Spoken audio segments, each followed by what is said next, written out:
All right. Good morning, everybody, and welcome to the Mortgage Coach Tuesday interview. Every Tuesday, we are working hard to put on the best sales meeting in the mortgage industry for this week. That's the goal of this Tuesday. Sometimes I'm interviewing top producers that are killing it in the market today. Sometimes it's an author, speaker, leader. And today it is the Mortgage Coach Chief Economist, my buddy for more than a decade, I think going on two, and one of Mortgage Coach's just when you think of who are the best friends to the mortgage coach community because of all the value they've invested, Dan Rawitch. What's up, Dan? Dude, wow. Thanks, Dave. Big compliment. Appreciate it. Yeah, no, you're a great dude. I had a number of people reach out after what you did on the what was it, the Modern Mortgage Summit. I think Shayla Gifford said, Dave, I'm looking for an economist to bring to my retreat, and you were the first one that came to mind. And I don't know if you booked that, but I know you've got a lot of interest since that event. Yeah, we did. Shayla's a superstar. She's amazing, and I'm excited to work with her on that. Cool. Well, remember, guys, if you are looking for an economist for a sales rally, a podcast, anything that you're doing to create content and leadership in the marketplace, or if you just want to help your loan officers be modern mortgage professionals, Dan is a speaker, a keynote, a podcaster, and today he's going to give us his thoughts on market update and interest rate forecast for 2021. So Dan, how do you want to get started? Any framing you want to say before we roll into it? Yeah, I mean, just to quickly frame this. I kind of want to hear from you, and Robert, maybe you can share comments if you get them. But this is for 2021 and kind of the balance of the year, and it occurred to me that rates have been moving, against us in an interesting and severe way. And I know loan officers because I was one and I've managed them my entire life. If you're too hyper to listen to what's coming next year and you need to know what's happening now first, let me know. If you needed to know what's happening now, that rate watch every morning is a great way to just know what's going on. But if you're like all hyper, hey, thanks for telling me what's happening next year, I want to know now what's happening, maybe let Robert know that and we'll squeeze in a quick update in terms of more current. Well, I also want to remind you guys, having the Rate Watch app is what's happening now, and Dan's putting daily updates. Dan's Market Mentor program is like what's happening hourly throughout the day, plus marketing content and his wisdom. So I will, if you do want to know some now questions, put it there. But I feel like we create a lot of content on that. Okay. And what I want to do in this call today, like most importantly, is everybody's planning for 2021. I want to help them so that they can make some assumptions and plan and just strategies. Like I think every time that there's a shift in the market, there's an opportunity for those that know it's coming. So that's the focus. Remember, guys, put your comments down below. And I would like to start seeing some predictions. If you think rates are going to go up next year, let us know, and maybe even call the month. But any predictions you want to put them in comments down below, and let's hear what Dan has to say. That's fun. Okay, want me to jump in? Let's roll. All right. Let me share my screen real quick. Share screen. There we go. Okay, and as always, if you follow me for a while, I do go fast, and it's you won't retain a lot of this information, but we'll make the slides available to you. And my hope, and that's really what I do with Market Mentor, is I provide content that you can use. It's yours. Anything that you see, I'll take off anything you want. You can brand it for yourself. But the whole idea is I do go fast, but then you have the slides. And I think that if you're listening and then go back to the slides, you'll go, oh, I remember when he said that.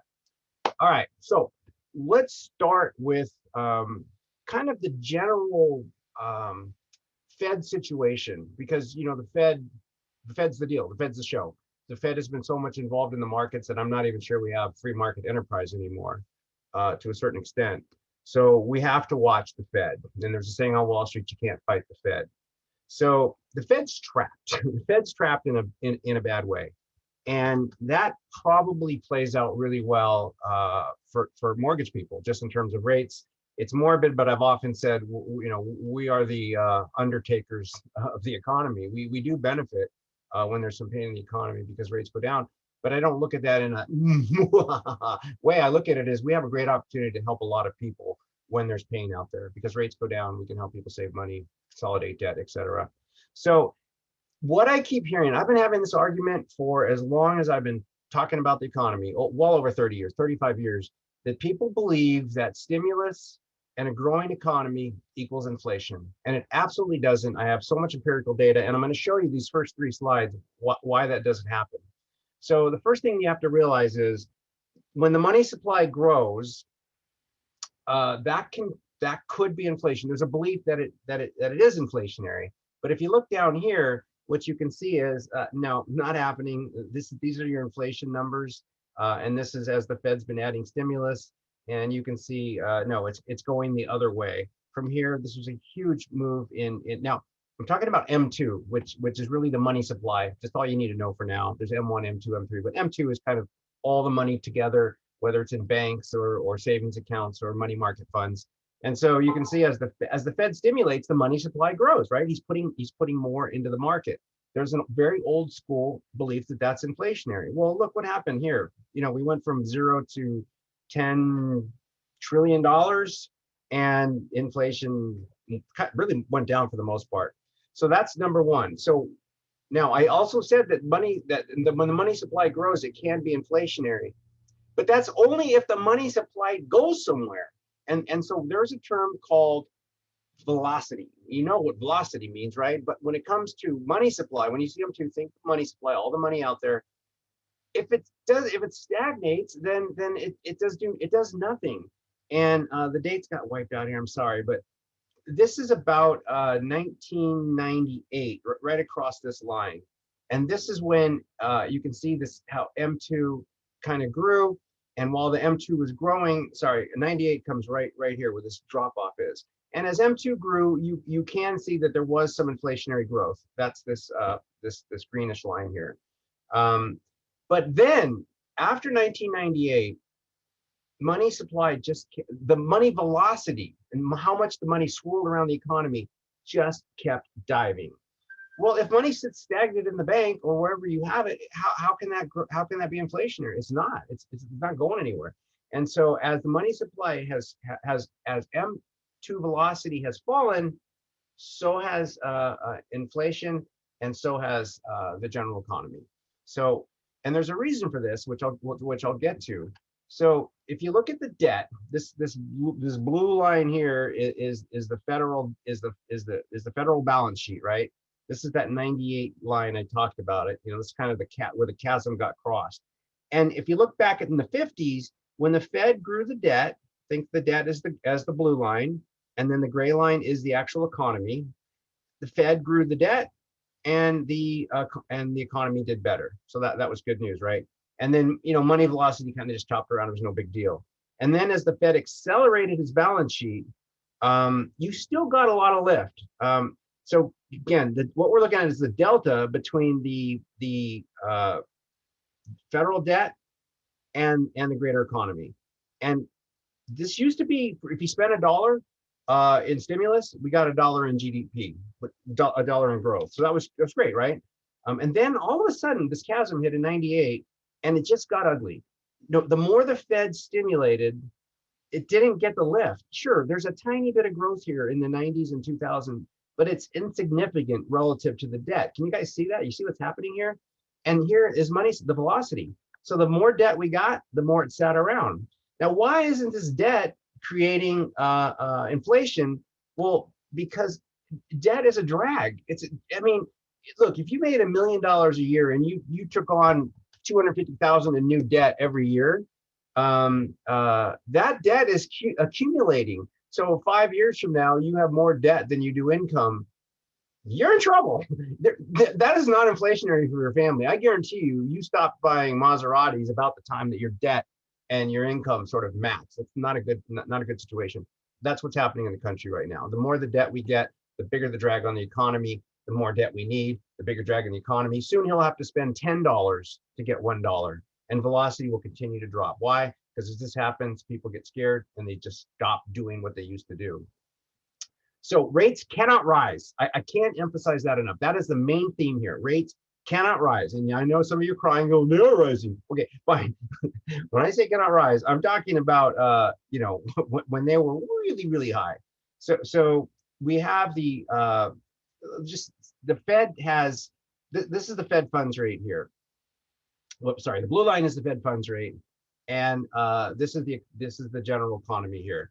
And what you can see here is when the Fed starts seeing the economy taking off, he gets nervous, or she, and he starts jacking up rates. And every single time, count them 1, 2, 3, 4, 5, 6, 7 times, the Fed has jacked up rates. He's pulled us right into a recession. Look at the 82 recession. The 91 recession came after Fed increases. The 98 recession came after Fed increases, et cetera, et cetera, et cetera. And then remember when Trump was going crazy because the Fed started raising rates last year? OMG. I mean, he threw us into a tailspin. Those rates should not have been going up because the economy growing does not create inflation. It just doesn't because of money velocity. That's what you have to remember. So just real quick, these are the reasons why we can't have high rates. And it really has to do now with the debt. The higher the debt, the greater the need for lower rates. An increase in rates curtails growth and it slows consumption. Think about this in your own house. If your rates went up, you're buying less. The Fed has $7 trillion in liabilities and $39 billion in capital. Ouch. A sharp rise in rates will impair their balance sheet. Why? Because they've got to pay interest on the $7 trillion and they ain't got the capital. So the more they raise rates, it drags down their balance sheet. Rising rates will immediately slow the housing market. You know that. People buy payments, not houses. Rising rates, and I've got some slides here that I think you'll find impactful. An increase in rates means higher borrowing costs. For corporations, companies borrow money to grow. They can either sell stock, raise debt, or grow with internally generated capital. Debt is a very common way for companies to grow. If debt is too expensive, they're not going to borrow and they're not going to grow. That's just a fact. And that's why, again, the stock market's so amazing is because the Fed keeps stepping on rates. Step on rates, corporations get excited, stocks go up. Stock valuations have been elevated due to low rates. We just mentioned that. The negative impact on the derivative market, you know, we could see another sort of 98, even 09. I didn't think it would be that bad, but if rates get too high, the derivative market's gonna really get crushed. That's what really hurt us back in 08, 07, 08. Rates will increase on credit card payments, hurting households. Rising rates create more default, right? People aren't necessarily positioned to have their credit card bills go up, or if they have a variable rate. I know there are not much of those, but as default goes up, then banks pull back and they don't want to lend much. So that's, again, it becomes this vicious circle. And of course, the deficit in GDP will surge when borrowing costs rise. This is a really important slide. Would be a great slide to brand.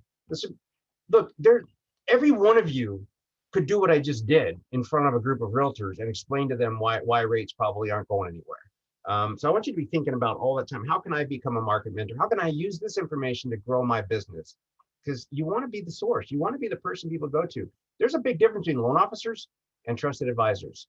Loan officers, they're the people at Quicken probably.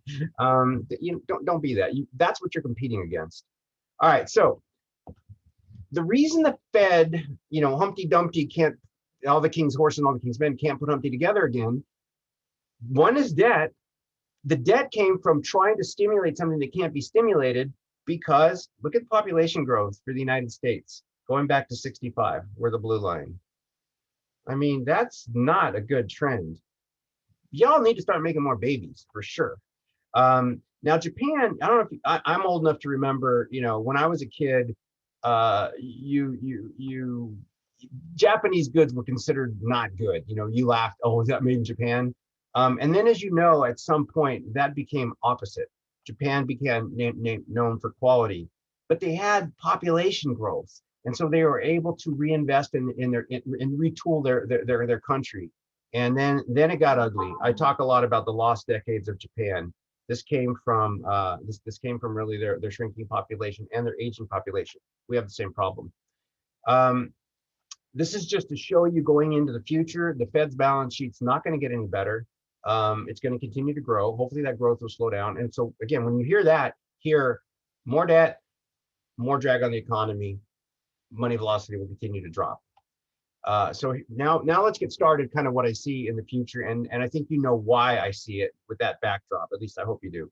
So this is a little confusing, but growth, unemployment, and core inflation are are the things we're talking about, and these are the years we're talking about them. So as you can see, as you go into the future, growth, unemployment, and core inflation.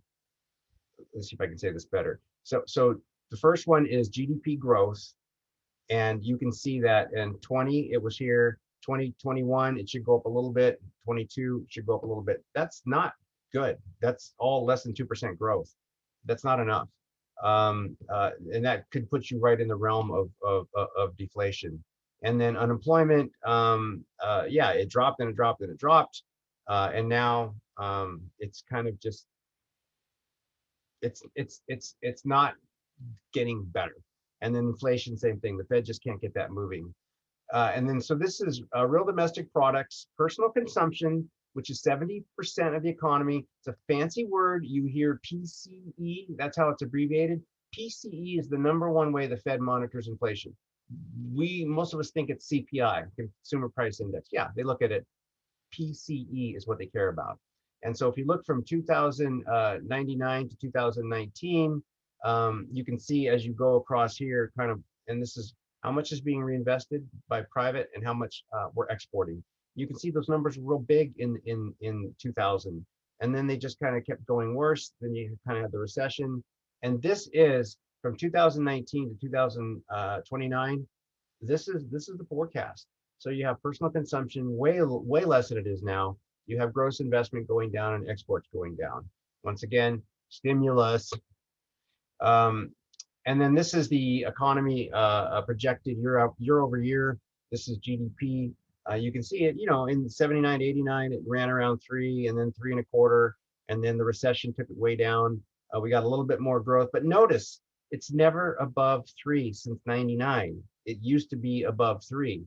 And then now we're projecting going out of the future, we'll struggle to get to 2. It's again, we talked about population growth. Here's another picture of it going from 59, and you can see in about 79, that's when it started getting ugly. And you can see it's not forecast to get better. Well, that is creating a shrinking labor force. You can see what's happening with the labor force, and that's going to continue to happen. If we have less people out there working, we have less people making money, consumption goes down. I just think this is fascinating, and if this doesn't help you know where you should be marketing, if you want to have a hobby, learn Spanish. And to all my Hispanic friends who have this incredible edge over us that don't speak the language, sorry guys, but I just think that we all really ought to be learning Spanish, and I mean that in only the most positive way, because this is the growth in the population, and we already know population's going down, down, down. Yes, the Hispanic population will also drop, but look at how much bigger it is in terms of growth over other than Hispanic origin. So this is a market that's going to continue to be interesting. So this is wage growth now. So going back to 2016, wages sort of grew. And then if you've been following me at all, back around 2018, 2019, I became very nervous about the overall economy, started calling for a recession. And it was in part because of wage growth. And then, of course, it went upside down with the pandemic, and it's kind of sneaking up. But 2021 is not going to be great. But these very faint lines are looking at the future, and even going out to 2022, wage growth is not going to be there. Once again, stimulus. These are existing home sales, and yeah, they really jumped, and then they kind of fell off here with the where's my pandemic? Here's my pandemic. Kind of grew and grew and grew and grew, and we're starting to see a little bit of tapering. Whether you know that or not, it's very slow and it's very subtle. But look, I still think the number is very exciting going into 2021. I just think you're going to see a little bit of a dip here. You're going to see a little bit of dip here in lots of things, and this is not a bad thing. This is a good thing. It's a good thing for 2 reasons. One, look, there's a lot of ding dongs that came into the market they're not committed. And by the way, there's a lot of new people that are committed and really are making this their profession. And so I'm not talking to you. I'm talking to the people that heard that their cousin's uncle's brother was making a lot of money, and they decided to go get their NMLS, and they'll be gone as soon as things get tough. You have something to say, Dave? I do. I do. So, community, I want to remind you guys, make this as interactive as you want to make it. If there's a takeaway that you're getting that you're going to share at a realtors meeting, or there's a question you have for Dan, put that in comments, whatever channel you're watching, whether it's Zoom or Facebook community. Dan, I think it was the NBA that was forecasting an increase in purchase business of 10% in 2021. Do you align with that? I mean, do you think we'll see an increase in purchase business between 21 and 20? Well, I do, but you have to remember that this is what happened here. So when you talk about an increase, you're not talking about an increase from the peak. You're talking about an increase from the average of all this, and the average of all this kind of cuts right through here, right? So then you start seeing the slight increase. So that's what people get confused about. This peak might have been the peak, but the year should look like better than last year overall. Does that make sense, Dave? Yeah, it does. And then I also did have a comment by Joshua, who's very interested in hearing about first quarter and second quarter more than the whole year. So I just want to make sure that as you're going through these, maybe you're going to just net it out at the end, and that's okay if you're going to do that. But Yeah. just be cognizant that the community really wants to hear, okay, what's Q1? What's Q2? Yeah. And netting out the year at the same time. Yeah. So, I think just kind of looking at this line, it is a pretty good algorithm. It's seasonally, it makes sense, right? So I would think the first quarter is going to be much lower than what you're seeing, what you saw in the summer, but not much lower than what you're starting to see now. And then I think you really start seeing a good pickup into the second quarter. So spring home buying season is going to rock. It's going to be, loan officers should Yes. be planning and prepping to plant the seeds to harvest the spring home buying season. Is that Yeah. fair to say? Yeah. And nobody wants to hear this. Look, I'd love to tell you, and by the way, 2021 will probably be the third best year in the history of the mortgage business. So put that in your hat and be excited. That said, it's not going to be 2020, right? Now it could be. We could get surprised because of all the things I'm talking about, the deficit. We could actually see the Fed push down well below zero. I think there's a good scenario that plays out, and that's going to spark even a bigger year than this year. But I don't think it's healthy to plan on that. I think what you want to say to yourself is, if I want to make the same money that I made last year, I may have to work 10% harder. But you might actually be able to work 20% less, because how much wheel spinning went on through this whole cycle? It was horrible. And even now, I mean, the industry capacity and all this stuff we're having to manage, when things calm down a little bit, you'll spin your wheels less. So just keep that in mind. You're going to probably have to do a little more to make the same amount of money. Well, I want to insert one thought. Also, get smarter with how you're automating. We covered it in detail at the Modern Mortgage Summit, but if you're not using your point of sale to streamline the app process, guys, the best loan officers in America are doing that, and it's saving them time. If you're not using your CRM at a best practice level, you don't need to work harder. You just need to leverage your sales and marketing operating system. And if you're not delivering advice with a mortgage coach link, I know I'm Mr. Mortgage Coach, but it's never been more clear that saves you time. When I interviewed Kevin Carlson, and he was one of the speakers on the Modern Mortgage Summit, he's a guy that closed 100 loans in a single month in September. And he's closing a lot of loans every month. And because he's using technology super effectively. So maybe you need to work harder, and maybe you just need to work smarter to do more business. So just a reminder to you guys. All right, Dan, keep it going. I don't want to sidetrack you. Just wanted to find out where you thought purchase business was going to come in. Okay, cool. So and then pending home sales, we're looking at, a slight fall off from these peaks. Well, and then when you get into the, next year, you could see something more like we were seeing early last year. So there's very likely a fall here, but this also assumes what you're going to see about interest rates. And I'm not sure that the consensus on rates is going to be nearly as high as I'm going to talk about.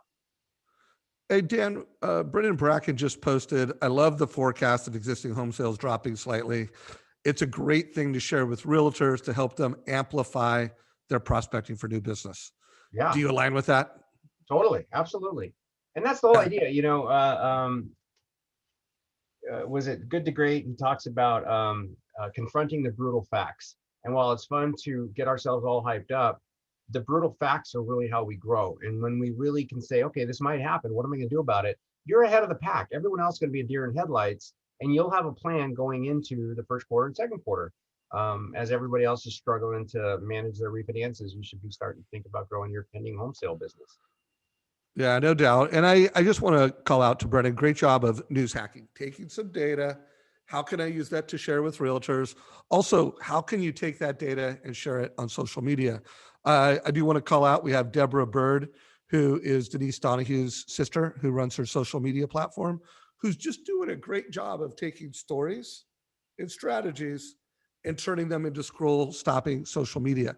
Also, Dan gives the ammo for that. Guys, like there's so much ammunition coming out of this call. And then his market mentor program.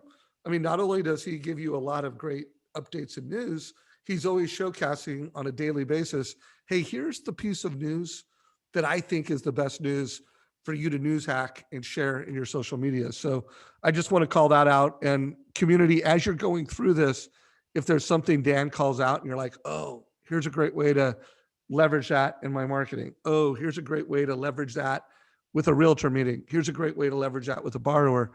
Share that. Well, I think we can all get better at pulling the gold out of the data. So thank you, Deborah, for what you're doing in chat. And thank you, Brendan, for the positive contributions in chat. Keep going, Don. Okay, so new home sales. And again, these numbers look like, oh no, but it's not an oh no. You go back and think about how busy you were in 2012. 2012 was one of the best years we ever had in the industry. And you're talking about new home sales down here, you know, when the 300 or 300, yeah, 300,000 level. And then, so if you were to draw a straight line across here, you would see that this year is going to be as good as any year we've had since 2018. It's just that it's not quite going to be what it was. The home prices are forecasted to stay fairly strong. And I think this little dip in home prices will probably help affordability. But guys, this is minute. You know, this is really small. I think you'll see home prices continue to go up and then sort of level off a little bit. And that makes sense. How far can they run? Whoa, that's blurry. Sorry. It's probably the one you care about the most.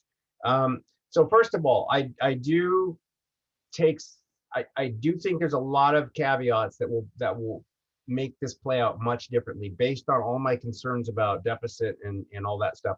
So there's another model I want to show you that's probably more appropriate.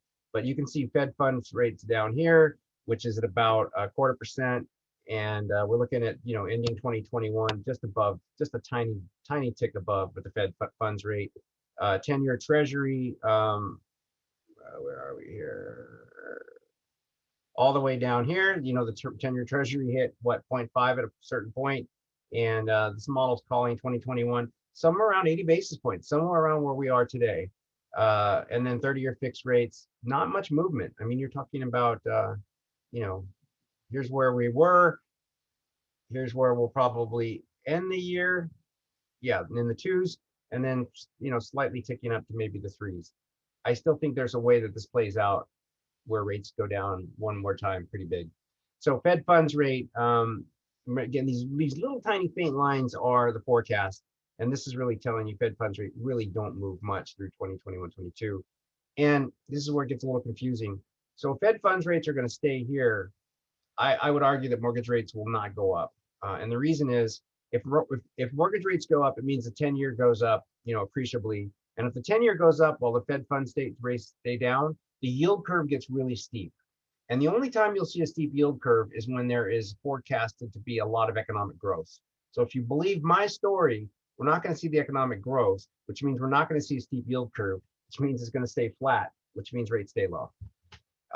Construction spending, to me, this has always been a kind of a key bellwether of the general economy. I think it's one of the most leading indicators that I watch, and you can see construction spending falls off a little bit. Now, this is not just residential. This is all construction spending, and that's why to me it's a bellwether economy. And that's why, again, I think we're going to continue things seem slow, and I think we're going to continue to see rates drop in the first and second quarter. Pretty passionate about that first and second quarter, us seeing another dip, pretty good dip. Pending home sales, this is a better look at what we're looking at. And you can, oh, I'm sorry, we looked at that one already. Let's see, I can't see my slide. My own face is in the way. Okay, so housing starts, this is where are we here? Housing starts have been phenomenal, right? Look, I mean, look at this growth that we've seen since '07. And as good as that seems, it's nothing compared to pre-'07. And it's nothing compared to what we saw in the '70s and '80s. So housing starts could really grow and still be reasonable. There's still room for this number to go up, which means there's room for more home buyers to come in. Building permits, same story. This just goes back to 2010. They've definitely been on the rise. And then single family starts and permits projected to continue to rise.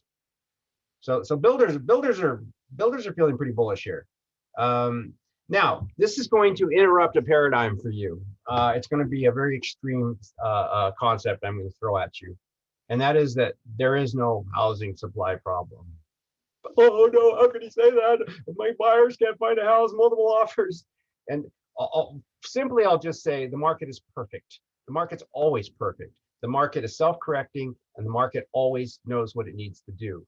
And so number one, I would just say, when we look at the 3-month supply of housing, which is where we're at, and sure enough, it looks worse, and it is worse than we've ever seen it. And the media is going crazy over this number. What does this really mean? What this means is all homes currently for sale, if no other homes come on the market, will be sold out in 3 months. So this is trying to pretend like it understands what's going to happen 3 months from now. I'm just going to tell you, in the next 3 months, things are going to look much different. Either prices are going to go up, and when prices go up, sellers flood the market, or prices are going to go down, and buyers are going to kind of go, well, maybe I should pull back. But the market always rights itself. So you think about, well, let's just go here. So the primary issues that lead to housing supply changes.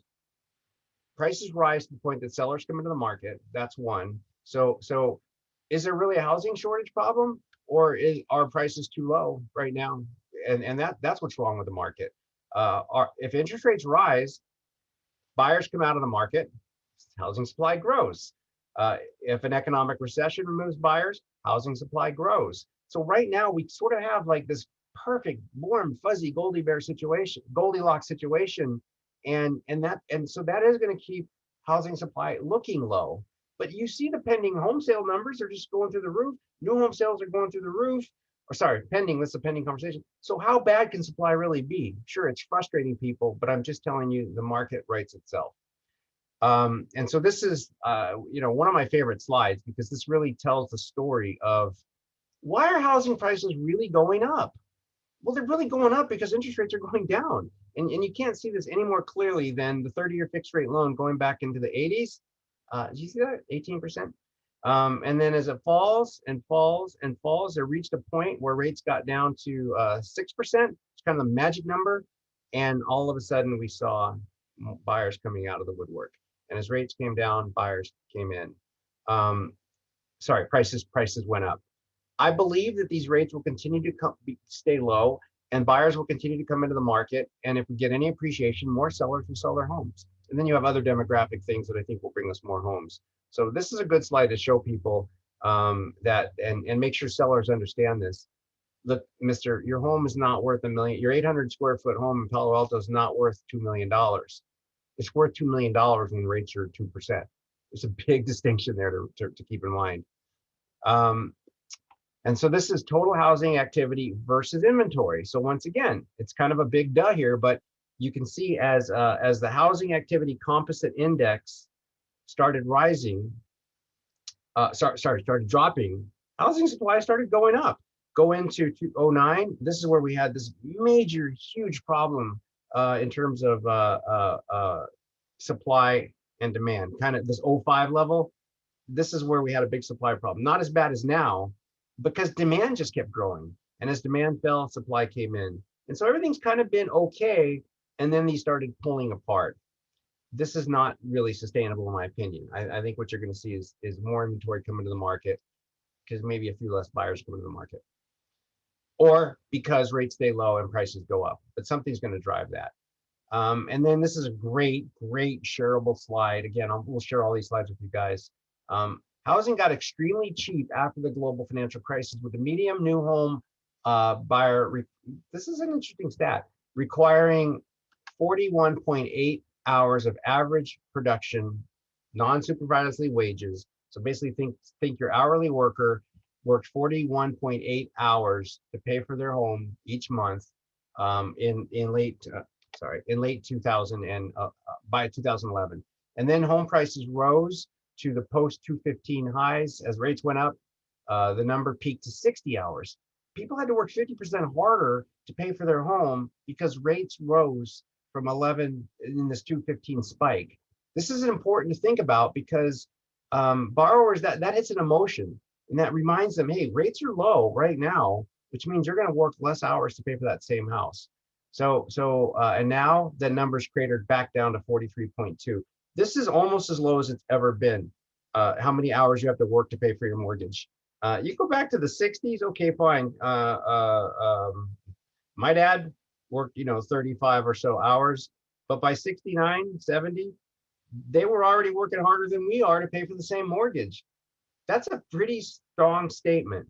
How are we doing on time? Okay, I'm going to fly through the next part. It's more of a concept, and I want to just give you something that's real actionable personally for your net worth. But this has to do with this big problem we have in the nation, and that is the wealth gap is exploding. The left side, points at capitalism, and the right side points at mismanagement of how this thing is getting distributed, and everybody's pointing the finger. But the fact is, none of that has anything to do with the wealth gap. The wealth gap was created by technology, and the wealth gap is going to get wider. The two cures for the wealth gap are getting mom and pop into the right investments at the right time, and the housing market. You raise home ownership interest, you get more people into, look, $100 in some of these stocks that I'm going to show you at the right time, you wouldn't have much of a wealth gap right now. Sure, the rich are going to keep getting richer. The 1%, we don't even want to talk about that. But this is a scary slide. At this point, the top 1% control almost 65% of the wealth. The bottom 90% control less than 10% of the wealth. So I'm not going to read you this slide, but I'm going to talk about this concept of accelerating returns and what this really looks like. So I'll drive some key points. In 2000, year 2000, cost $50 million to buy a computer that could perform 1 trillion operations per second. Think about this for a minute. 1 trillion operations per second. It cost $50 million in 2000. Look, I don't know how old a lot of you guys are, but 2000 to me was like yesterday. And now that same computer in 2016 was $600. That's 1 million times improvement in 16 years. There's one of my favorite sayings, and I want you to think about this as I'm saying this: the faster we go, the faster we go. So as these technologies all are exploding exponentially, it is really adding to this sort of wealth gap problem we have. And if you go back gazillions of years, the first technological steps in human history were sharp edges and fire, and the wheel. The wheel was a cool thing. And then it took 10,000 years for these things to develop. And then by 1000 AD, the technological process went faster. We started seeing paradigm shifts, and it took only a century or two to develop the next phase of stuff. And by 1800s, we saw more technological advances. The phone. Was the phone 1800 or early 1900s? Anyway, and that took. But we saw more technology over the next century than in the 9 centuries that preceded it. So you can see how the faster we go, the faster we go. And now technology paradigm shifts every few years, and it's really less than that now. That's what I'm seeing from my perspective. In the 21st century, we will see 1,000 times the technological advances than we saw in the previous century. And you know what? There's dozens of things coming that people can make an awful lot of money following. A couple quick examples. Blockbuster in 2004 had a net worth of $6 billion. Netflix was almost worthless.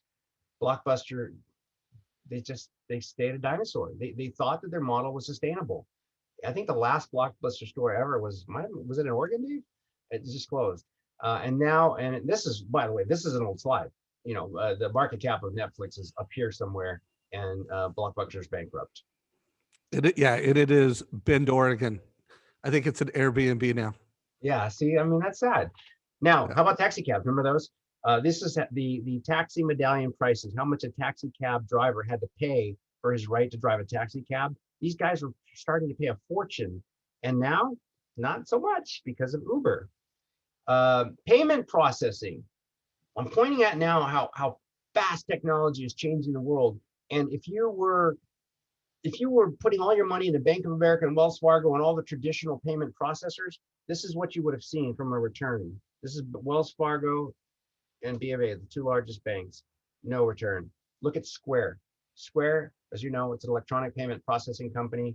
Oh my goodness gracious, 400% growth in the last 5 years. Banks went nowhere.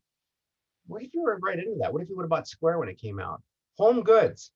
You could buy Bed Bath and Beyond. Good for you. Have zero returns since 2014. You could buy stock in Wayfair and have made 8 times your money in like 5 years. Electric companies. You could invest in Edison, zero return, or you could invest it in Solar Edge, SEDGE, SDGE is a symbol. We own some, and you can see what happened in 6 years there. Anybody can get at the right end of the stuff if they're awake. The problem is most of us go through our daily lives and we're not awake. So let's look at Amazon. 2019, 12,000 retail stores closed because of Amazon. Penny's, Sears, Kmart. Best Buy not so much anymore, but they're getting hurt. Macy's, there are many more. Dollar stores, 390 dollar stores are going to close. 650 Barnes stores. The Gap is shutting down stores. Tens of thousands of people.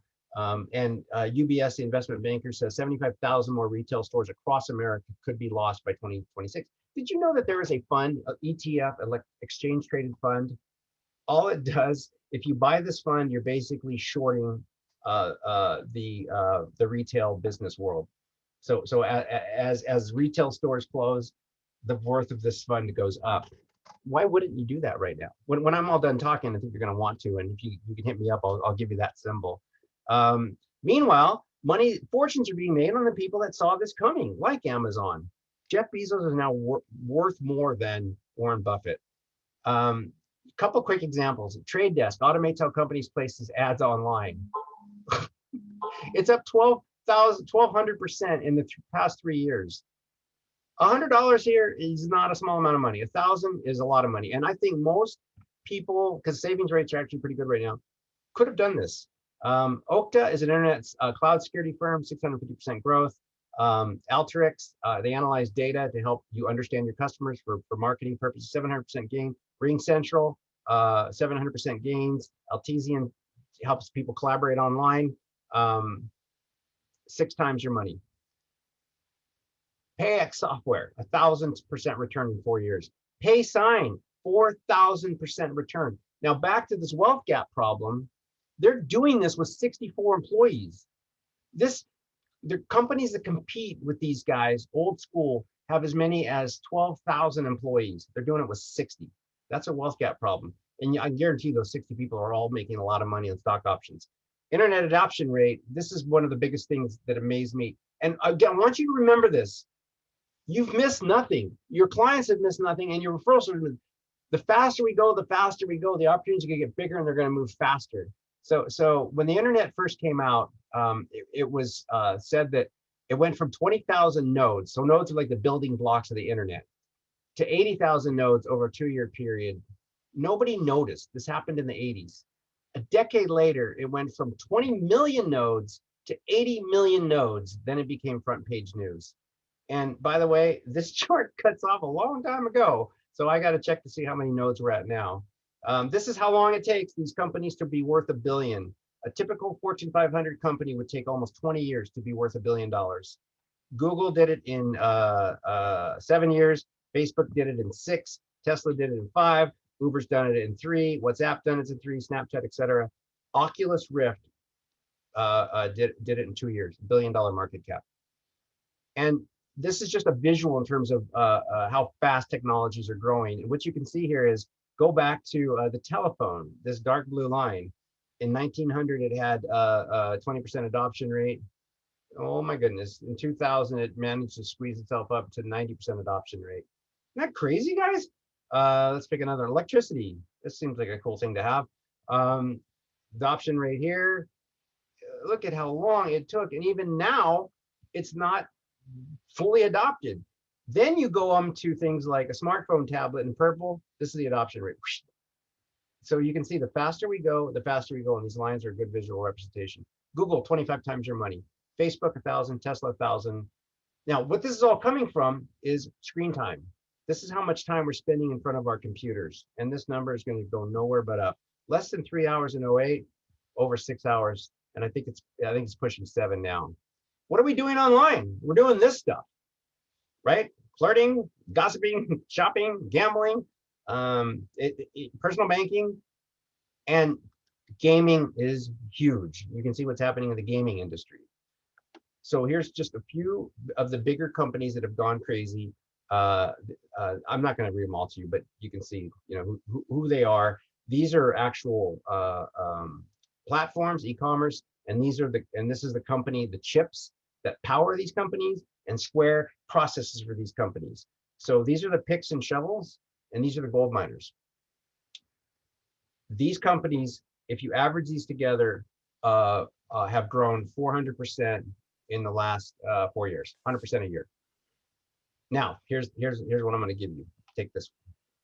There is a way that you can own all of these companies with a single investment. Single investment. You don't have to figure out which one's going to grow, which one's not. Trust me, they're all going to grow. There's no way that they don't. Whoops. And that stock symbol is EPOS. I've got it right. ESPO. It's right here. I think right now it's trading at about 65 bucks. There's no way it's not going to continue to climb. Something you put away, you don't think about it, and you watch what happens. All right. So Dan, let me jump in real quick. So first of all, dude, wow. Mic drop on all the forecast, all the numbers, the bonus, just bringing clarity to how technology is what is changing the world. And just a reminder, guys, everybody who's part of the mortgage coach community and loan officers, the glory days of being a mortgage professional can be here. If you consume the right things, like, are you watching the right things to make you better? I don't know how many people watched the recent Social Dilemma on Netflix, but it just, to me, the takeaway wasn't social media is bad. It's awareness on what to consume, how to consume. So I take a lot of pride in making sure that everybody that I interview, it's the kind of content you should consume. What I put in our YouTube channel. If you're a loan officer that wants to close more loans, be more profitable, and turn the next decade in this mortgage industry into an absolute grand slam home run, Mortgage Coach YouTube channel. Now, when it comes to being a market expert, like what's happening in the market and how can I turn that into a competitive advantage? It's Dan Rawitch, and it's what he's doing. So remember, guys, you all have the Rawitch app on your mobile phone if you're a Mortgage Coach member. But Dan, if you wouldn't mind, just because the way people can get the most value from you is to not just get the value you're putting in our app, but to become a market mentor. So would you mind sharing what it is to be a market mentor with Dan Rawitch? I was hoping you'd ask. Thanks, Dave. So I think what I want to be able to do is have you know what I know and be able to share that information every day. And I think in doing this, you will elevate yourself from a loan officer to a trusted advisor. When I was an LO, I loved going up against other LOs that were not financially savvy. My confidence level was really strong. The way realtors would refer me is, hey, this guy really knows his stuff. He studies the markets. He's going to really be able to talk to you about, where things are heading, and it might help you make a good buying decision. You want to become the source of information. When you're the go-to guy, it's the loan. Hey, my realtor called and told me I should ask you about this. And it was nothing to do with the loan. It was, what do I think should happen with the job market? That's when you've arrived and your value in the marketplace will grow. You're now that trusted advisor. This slide I mentioned, I love it. This is a type of thing that we can give you every day. You can brand it, take it, it's your own. You don't have to dig around and do the hours of research that I do. We just try to make this stuff available on a daily basis. Of course, you get the Rawitch app. Granted, if you're a Mortgage Coach user, Rawitch app is included. But if you're not, it's not available out there. And I think it's the best bond market app out there. I really do. I believe I could have gone and done a deal with another Rawitch app type company, but I think this is the best one. It's included in the Market Mentor. We teach our members how to read a chart. You'll know how to look at this chart and in 2 minutes or less decide which way rates are going. And you'll know how to explain this to your clients in a way that's really simple for them to understand and motivate them to lock and take action. So real quick, you get 2 daily updates from me. So you always know what's up. You get daily content that you can share with your clients, weekly economic newsletter, which is kind of my pride and joy. It goes out every Sunday night. It's about a 25-minute, we turned it into a video now. The slide deck itself, every slide deck will give you more than a week's worth of content, and you'll understand, and you get some good stock tips. Weekly stock picks for you and to share, and we can show you the history of those picks, how they've worked out. The Rawitch app, private members, Facebook only, regular chart reading lessons, and guess what? $24 a month. There's no long-term commitment, and it's half the price of the most of the MBS apps. I honestly believe we could charge a lot more, but I don't want to. I want this to be really affordable for everybody. I want there to be no reason why you don't do this, and I want to be able to impact as many people as we possibly can. So here's what it looks like. If you just go to marketmentorship.com, in case you haven't noticed that subtle message here at the bottom on every single slide. I think Robert's going to put the link out there for you. This is what the landing page looks like. There's kind of a video for me explaining. It's a little long, and the reminder of what you get, and just click on it and it'll take you away. Well, Dan, I am so grateful for more than a decade of value that you bring into the mortgage coach community, and you consistently put value in the Rate Watch community. But dude, I love what you're doing with marketmentorship.com. And I think it's just another gift to the mortgage coach community. One thing that Dan went kind of fast by is he's always, I think he does it every single day. He's taking like the dozens of articles that he's read. And what's the article that would be the best one for you to share on social media a day? And he's not saying every single day you should be putting an economic update on your social feed, but every single day, Dan is going to share you what he thinks would be the one to share. And guys, you could take that, put your own framing around it. You could take it with your marketing social media consultant like Deborah. Deborah, thank you for everything you're doing in the community, and put your personal branding on it around it. So do what you want, but just know that if you're part of Dan's community, you will be the smartest loan officer in America, and you will have the content to share that the smartest loan officers have. So Dan, why don't you stop sharing your screen and let's do some Q&A. We've had a lot of questions come in. So one person, Brendan Bracken, just said, do you think the spread may decrease between actual MBS prices and lendered offer rates? And then he said in abbreviations, fewer forbearances. What are your thoughts on the spread? Yeah, so the spread's been narrowed a lot. It's the reason that MBS have outperformed mortgage-backed securities. It's still a little bit higher than it historically has been. So I think once the rest of the sphere comes out of the markets, particularly if we have a COVID cure, but that's a two-edged sword, right? Because if everybody gets too excited about a COVID cure, then you could see the treasuries go up. But I do think the actual answer is yes. I think that spread will narrow, maybe as much as another 15, 20 basis points. Cool. What do you think about commercial vacancies, and how will that impact future construction spending? I think that's a big reason. It's a good, very perceptive question. I think that's the reason why construction spending will drop. It's not going to drop because of residential. I think less commercial. When you're talking commercial, I'm thinking you're meaning, shopping centers and. I assumed he meant this, or office buildings, just commercial. Apartments will grow. Office buildings, they're going to go downhill. Yeah. So that will have an impact. Remember, put your questions down below. One thing I just want to, in the context of this call, make sure everybody knows how to do a refinance fast and efficient with Mortgage Coach. One of my takeaways was next year's going to be good. And, rates are going to go up, and the refi gap, the people in the money we need to plan on, is going to be less. Although Dan said, who knows, it could be another tidal wave. But guys, you need to be able to do a TCA fast and efficient, whether it's a purchase or a refi. This was my interview with Kevin Carlson. It's in the YouTube channel. He's the guy that closed 100 loans in the month that we were doing this. And it was all about time. Like, Dave, with a Mortgage Coach TCA, I can create this any hour of the day, morning, evening, after everybody's in bed. I can put a video on it and wake up in the morning and it's like green light. So my biggest takeaway was, guys, you need to use technology like Mortgage Coach. You need to use Mortgage Coach and put a video on it. if you want to crush the market. Another takeaway from this interview is he says that every time I do a refi TCA, I'm always showing the break even over 36 months.